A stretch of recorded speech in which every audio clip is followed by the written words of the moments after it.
Hello and welcome back to Jigs and Fixtures. This is part two, or number two in the series, I should say.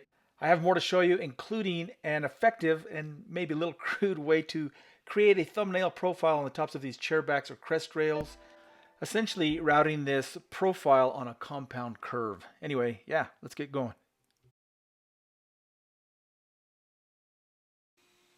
All right, so here I started with the bottom, and it's not a compound curve, it's just curved in one direction. But the jig works the same way. So a couple of boards nailed together, probably about at a 45 degree or at a 90 degree angles, 45 to the bit, with a fence at the bottom, and then a curved section for the crest rail to ride against. So by doing it this way, I'm using a large section of a roundover bit, Yeah, that feels nice. probably a 3/4 inch roundover bit. Yeah. So here's a similar setup for the compound curve. You can see a curved fence down at the bottom that guides the edge, and then another curved section that cradles the curve of the crest rail. So yeah, kind of crude. Check. Very effective. Also check.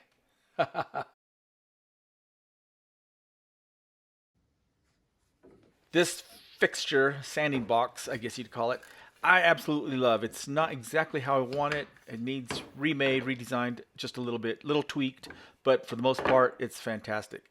So you can see that I can put this little block on it and use it in two different configurations. And the reason for that is I use this to sand these docks. So where that vacuum hole is more forward, I use it to sand the DF500 cradle. And with that, I can get the sides of the cradle and those edges perfectly smooth and flush. Now, don't just focus that this sanding box was strictly designed to sand these dock parts.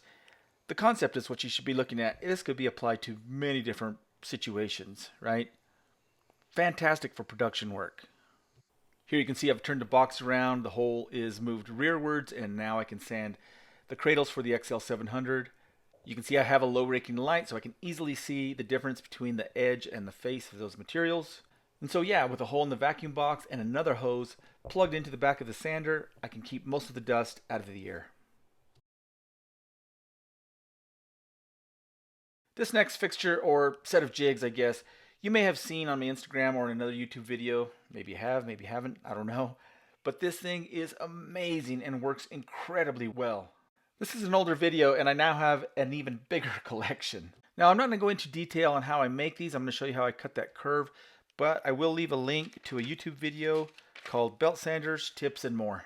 So here's an easy way to make a cut on a bandsaw that's curved and maintain a 90-degree cut. So I have this piece of oak with double stick tape on it. The end and the bottom face are perfectly 90 degrees to each other. And this piece of plywood that I'm adhering to it is going to be a 60-inch radius belt sander platen, and I want that curve to be nice and consistent. So let's make a cut.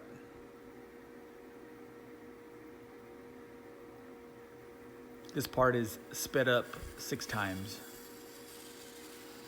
And go. There you have it. I leave the block adhered and then run it at the edge sander for a nice smooth face. You can see the layers of the Baltic birch, nice and uniform, testament to a consistent curve. Yeah, these belt sander platens work superbly well, and they're also in my ebook, Tricks of the Trade, Volume 1. Curved platens? Yeah, I'm in love with these things. That probably sounds silly, but I've covered these crest rails with veneer to create these designs.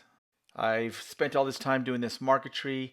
Even so, with these curved platens that fit that curve exact, I can finesse and get all these different veneer thicknesses nice and smooth, consistent, even with each other.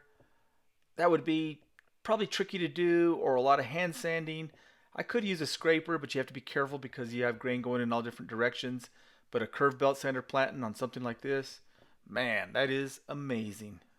And of course, I always recommend that you start out with a finer grit. You're not going to do a lot of damage if the grit is fine. Here I'm probably using maybe 180 grit, yeah? Or maybe 150 or 120 to start, but 180 to finish.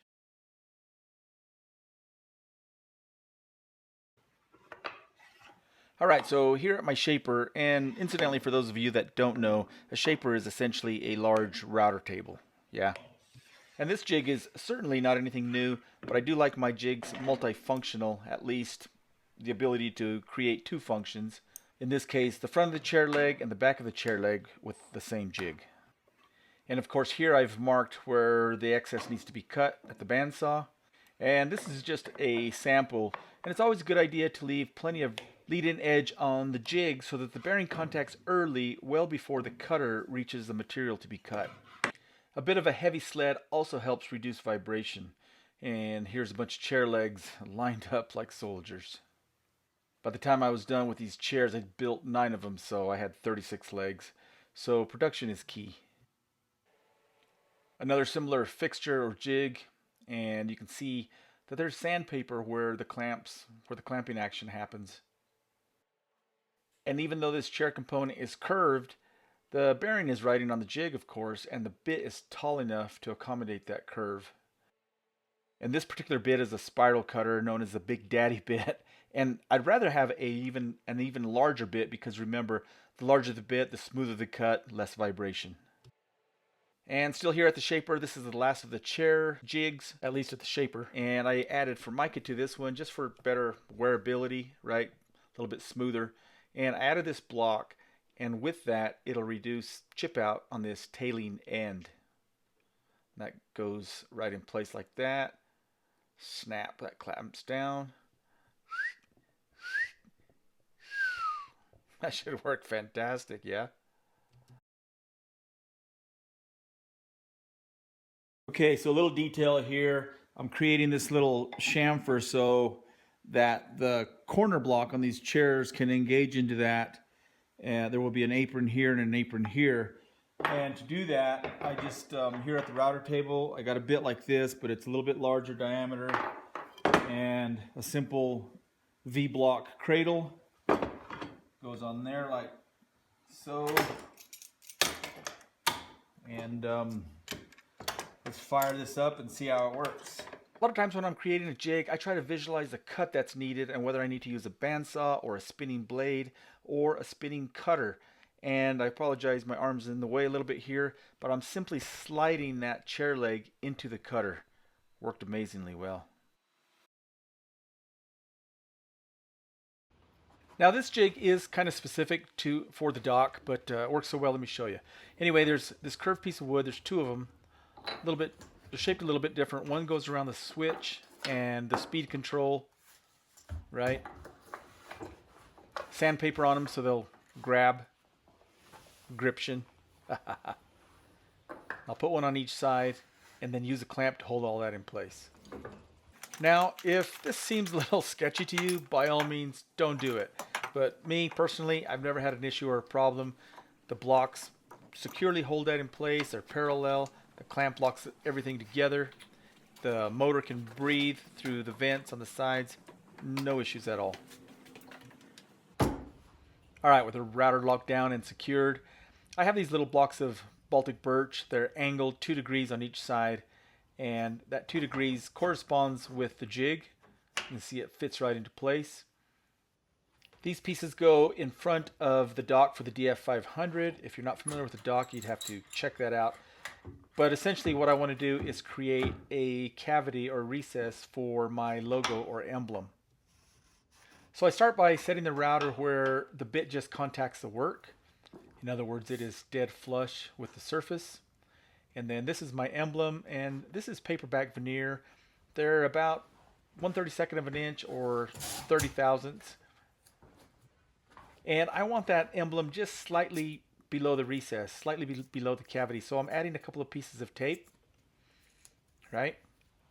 And I can put this between the plunge depth stop rod, I guess you'd call it, and the turret.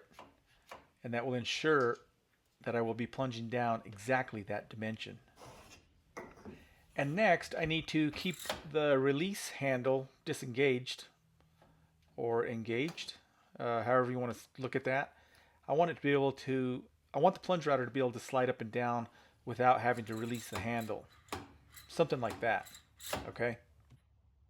All right, we're ready to go. Let's go ahead and make a cut. You can see that my fingers and my hands are completely out of the way. I don't have my hand over the center of that bit. And you can see that little cavity. Perfect. and it's just below that recess. That's exactly what I'm after.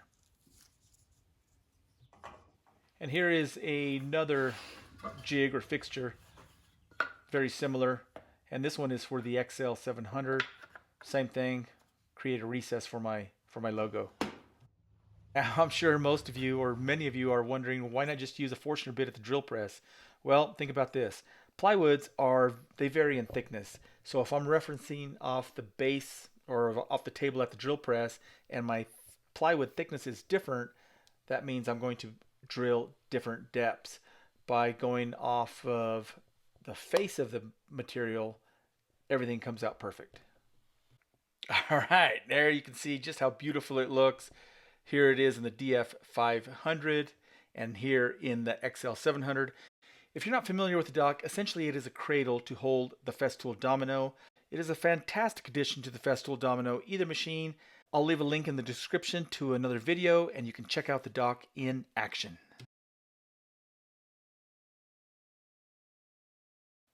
All right, remember the 80s finger pull? Well, here is a fantastic way to create that. You see these little chunks of plywood scrap that are clamped in place. That creates a spot for the router bearing to ride and also provides backup so something as splintery as this wenge doesn't chip out.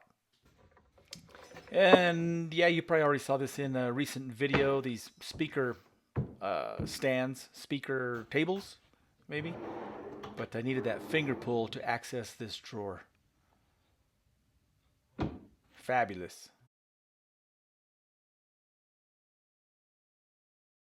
So I'm in the process of making these hidden drawers. These go under a toe kick, and you can't put a handle on them, and you still need a way to access that drawer front. So I made these little tab pulls, right? They're just made out of wood. And this little simple jig. So everything on here is 10 degrees. These cuts, these little pieces are really not necessary, but you'll see why in a minute. And anyway, this dude slips on here like so. I can clamp this in place, and then using a 1/2 inch bit and a 1 inch collar and a router, I route that out, and it'll make this recess for this dude dovetailed in there like that, and then that'll be accessible like that from underneath. Kind of different. And as I've shown many times before, when using a plunge router, this is a fantastic method for setting an exact depth of cut. Okay, then the handles, I want to clean up these edges, right? So I made this 10-degree wedge. That guy goes on there, that goes against there. Using this Tico Vogt shooting board. I love this thing. It's phenomenal. And then I can just simply hold that like that, shoot the edge. Then I can flip it over, do the other edge. Of course, I need a little spacer, so I can just do that. Bam, same thing. Shoot that, and then this guy will go on here. Like that. Of course, that would have glue. There you go. Beautiful, nice fit. And then, of course, this would get flushed up after the glue dries. So, yeah.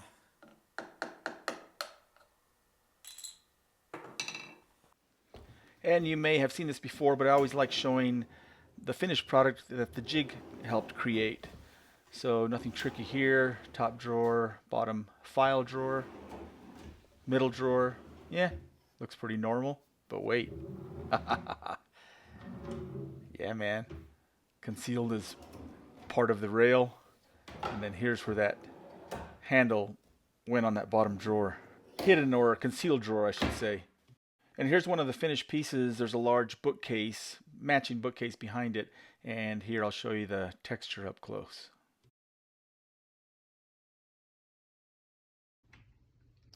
Hey, so I wanted to show you, not my cat. I wanted to show you this. It's like an assembly table that I can set up quickly. Of course, it has a top that goes on top. I already took it in the other room, but it just has, Kind of hard to do one-handed. There we go. So it just comes apart, right? It's basic, made out of melamine. I can add some shims to level it and do my assembly or whatever, and then I can just break it down real easy. So I don't know, thought I'd share. A workspace that is dead flat and level is sometimes necessary, and this is how I use it. All right, so I am super thrilled to be at this stage, fitting all these drawer fronts, and you can see this pink string, you know, going around. And that's just to hold those drawer fronts, keep them from tumbling down. They're just sitting on that bottom rail, stacking. And I'm doing that so I can fit all these drawer fronts and get all these 3/32 gaps the same.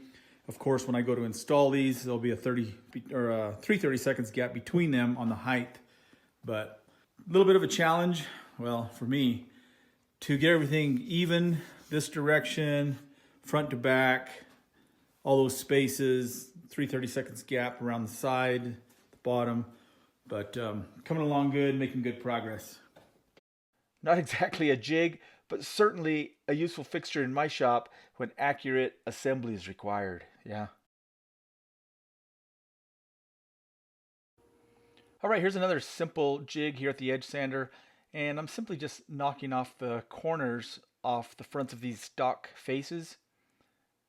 Quick and easy. Simple jig with a 45-degree angle. All right, and so that last jig, you may have noticed I clamp it down. This one I thought it'd be easier if I put this piece of wood and this little pin that engages in that hole. It simply drops in place just like that. And now I have effectively raised the sanding area on that belt. Sure, I could adjust that belt up and down, but this is just quick and easy. And I actually have another platform that raises it up another 3/4 of an inch, and then I can effectively sand all those edges. And I do the 45s first because sanding the edges takes off that little burr.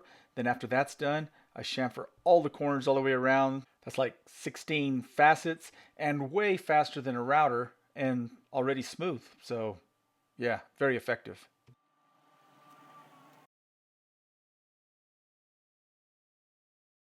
Okay, what I've got here are the backs to my chairs. These are made with 4 layers of 1/8" plywood. I've got a top cap and a bottom cap on here that I need to get flush. If I was to just try to route that, that would probably blow out. So what I've done is made this fence for my small bandsaw. You can see it has a curved fence to match the same profile. Little space underneath there to accommodate that lip sticking out.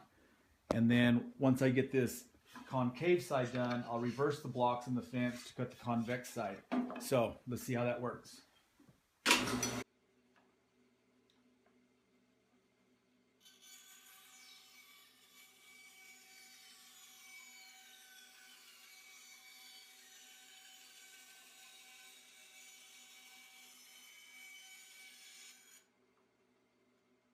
All right, that's about it for the second part of Jigs and Fixtures. There's going to be more, so come back.